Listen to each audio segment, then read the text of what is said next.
Okay WhatsApp guys, एक बार फिर से वेलकम बैक। और आज की वीडियो एक छोटी सी वीडियो होगी जिसमें मैं आपको बताऊंगा डायरेक्शन प्रपोजिशन के बारे में, या मैं यूं कहूं कि जब आप किसी की तरफ जा रहे हैं या किसी मुल्क जा रहे हैं तो आप कैसे बोलेंगे। फॉर एग्ज़ाम्पल अगर मैं कहता हूँ I am going to Berlin, मैं बर्लिन जा रहा हूँ, इसको हम कैसे बोलेंगे। या मैं मार्टिना के घर जा रहा हूँ, मार्टिना कोई भी हो सकता है, कोई भी आप नाम यूज़ कर सकते हैं। तो ऐसे सेंटेंसेस आप कैसे बोल सकते हैं डोइच के अंदर। सबसे पहले तो एक छोटा सा रूल है कि वो कंट्रीज़ या वो मुल्क जिनके साथ आर्टिकल आते हैं, कंट्रीज़ विद आर्टिकल्स, जैसे फॉर एग्जांपल आप द नीदरलैंड्स कहते हैं। ये मैं आपको एग्जांपल दे रहा हूँ, मैं इसके बारे में कंफर्म नहीं हूँ। द डेनमार्क हो गया, द यूएसए हो गया। तो जिनके साथ ये द आता है ना इंग्लिश के अंदर। और इसके अलावा जब आप किसी सिटीज़ किसी शहर का नाम ले रहे हैं या किसी कॉन्टिनेंट बराज़म का नाम ले रहे हैं, तो इन सब के साथ हम यूज़ करते हैं एक वर्ड जिसको हम बोलते हैं नख। नख, इन सब के साथ हम यूज़ करते हैं नख। कैसे करते हैं मैं भी आपको अपनी एग्जांपल में बता देता हूँ। लेकिन वो तमाम कंट्रीज़, वो तमाम ममालिक जिनके साथ आर्टिकल्स आता है, फॉर एग्ज़ाम्पल द एक आपका आर्टिकल है, द यूएसए, द कनाडा। अब इसके कुछ कंट्रीज़ हैं जब हम इंग्लिश में उनको प्रोनाउंस करते हैं तो उनके साथ आर्टिकल्स आते हैं। या जब आप किसी स्पेसिफिक सिटी का नाम ले रहे हैं या बराज़म का नाम ले रहे हैं तो आप उनके साथ यूज़ करते हैं नख। अब एक एग्जांपल ले लेते हैं। एग्जांपल क्या हो गया कि इश फ़ारे मॉर्गन नख बर्लिन। इशफ़ार मॉर्गन नख Berlin, I am going tomorrow to Berlin. मैं सुबह बर्लिन को जा रहा हूँ। ये जी नहीं है, सॉरी। ठीक है। अब फ़ार, फ़ार ये जो वर्ड है ये निकला है ड्राइव से। ये ड्राइव से निकला है, मतलब चलाने को बोलते हैं, गाड़ी चलाने को बोलते हैं। लेकिन हम इसको जाने की सेंस में भी बोलते हैं, टू गो के सेंस में भी आता है कि इशफ़ार नख हाउसे, मैं घर की तरफ जा रहा हूँ।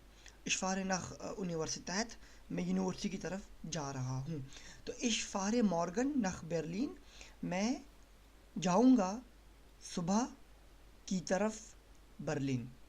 इसका जो लफ्ज़ी तर्जुमा हो गया सेंटेंस का ये है कि मैं जाऊँगा सुबह की तरफ बर्लिन, या सेंस में तर्जुमा ये होगा कि मैं सुबह बर्लिन की तरफ जाऊँगा। एक और होता है कि वी वियर वॉलन नख आजियन फ़ाहगन। मैंने अपनी पिछली वीडियो वॉलन वाली वीडियो में बताया था कि वॉलन के साथ हमेशा जो वर्ब होता है वो एंड में आता है। ये एक छोटा सा रूल है वॉलन का। वॉलन बोल वियर हो गया आपका वी, मैं बता देता हूँ आपको। वियर आपका हो गया वी, वॉलन हो गया आपका वांट, नख हो गया की तरफ, एशिया आपका एशिया जो बराज़म है हमारा, और फ़ागन हो गया जाने को या ड्राइव करने को बोलते हैं। तो अगर मैं इसको आपको लफ्ज़ी में तर्जुमा लिखूँ तो वियर वी हो गया, वॉलन वांट, नख टू, आजिया एशिया हो गया, और फ़ारन ड्राइव या गो, आप कुछ भी बोल सकते हैं। तो we want to go to Asia, या we want to drive to Asia. ठीक है। तो एक छोटा सा रूल है कि वॉलन के साथ हमेशा आपका वर्ब जो है वो एंड में आता है। देखिए यहाँ पे फ़ारन जो है आपका एंड में आया। ठीक है। एक और एग्जांपल ले लेते हैं।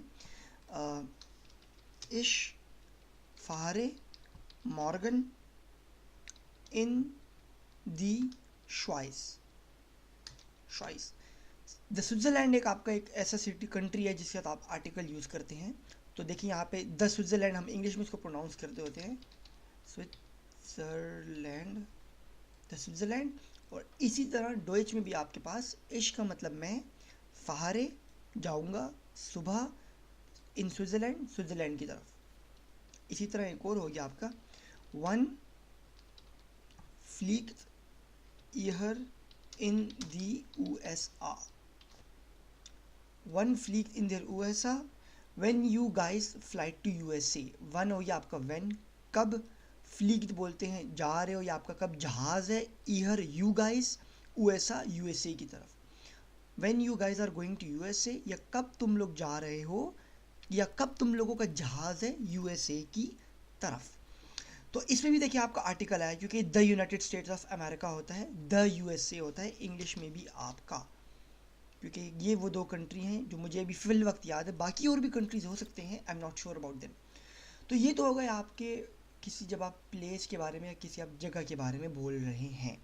इसी तरह आप कुछ भी लगा सकते हैं, फॉर एग्जांपल इशफार मॉर्गन नाख गिशाफ्त, गिशाफ्त आप बोलते हैं दुकान को। अगर आप बिजनेसमैन, आपकी दुकान है एक अपनी, तो आप बोल सकते हैं कि मैं कल अपनी दुकान की तरफ जाऊंगा।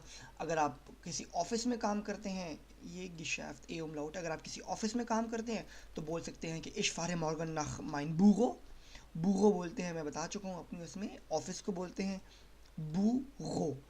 तो ये आपका ऑफिस हो गया। और इस तरह आप कोई भी अगर आपके पास वर्ड है उसको आप जर्मन में ट्रांसलेशन से देख लें कि फॉर एग्जांपल प्ले ग्राउंड को स्पोर्ट्स क्लास बोलते हैं, और थिएटर को कीनो बोलते हैं, जो सिनेमा होता है। आपको आप कुछ भी लेके बोल सकते हैं कि इशफार मॉर्गन नख, और आगे वो प्लेस, वो जगह का नाम आ गया कि मैं सुबह यहाँ जाऊँगा। सेंटेंस बना सकते हैं आप।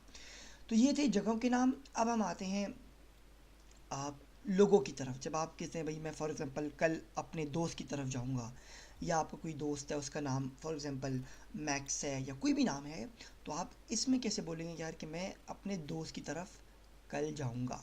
अब हम वो देखते हैं।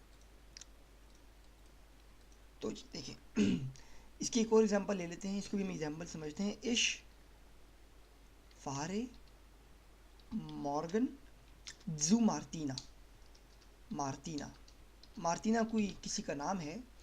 और जब आप किसी बंदे को तो बोलते हैं, जब सेंटेंस में आपका मकसद ये है कि मैं एक बंदे से मिलने जाऊंगा, तो आप हमेशा यूज़ करते हैं जू, जेड और ऊ, जू, जू।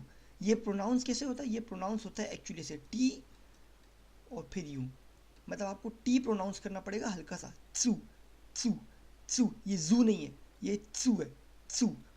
इशफार मॉर्गन टू Martina, I am going to Martina tomorrow, मैं सुबह मार्टीना की तरफ जाऊंगा।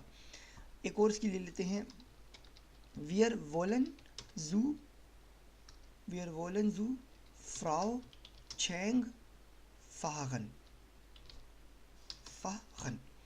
दोबारा यहाँ पे वो एग्जांपल आ गई कि वॉलन आया है, तो मतलब आपको जो वर्ब है वो हमेशा एंड में आएगा। इसका मतलब क्या हो गया? वियर का मतलब वी, वॉलन हम, मैं बता देता हूँ आपको, हम चाहते हैं उनकी, फ्राउ लेडी को बोलते हैं, जो खातून चैंग है जाना, हम खातून चैंग की तरफ जाना चाहते हैं, क्योंकि वॉलन आपका वर्ब है, पिछली वीडियो में बताया, तो इसको बोलते हैं हम वांट को, मैं चाहता हूँ। तो वियर वॉलन जू फ्राउ चैंग फाहगन, हम चाहते हैं फ्राउ चैंग की तरफ जाना। तो जब भी आप लोगों को यूज़ करते हैं अपने सेंटेंस में, तो आप यूज़ करते हैं जू को, जू, जू। जैसे आप अपने अगर बॉस की तरफ जाना चाह रहे हैं, तो इशफार मॉर्गन जू शेफ़, मैं सुबह अपने शेफ़, अपने बॉस की तरफ जाऊंगा। अगर आप अभी जा रहे हैं तो इशफार येट्स जू शेफ़, येट्स बोलते हैं नाव को, अभी येट्स बोलते हैं नाव को। तो मैं अभी अपने बॉस की तरफ जा रहा हूँ। तो ये आज हमने पढ़े भाई डायरेक्शन प्रपोजिशन, और मुझे उम्मीद है कि आपको समझ आई होगी।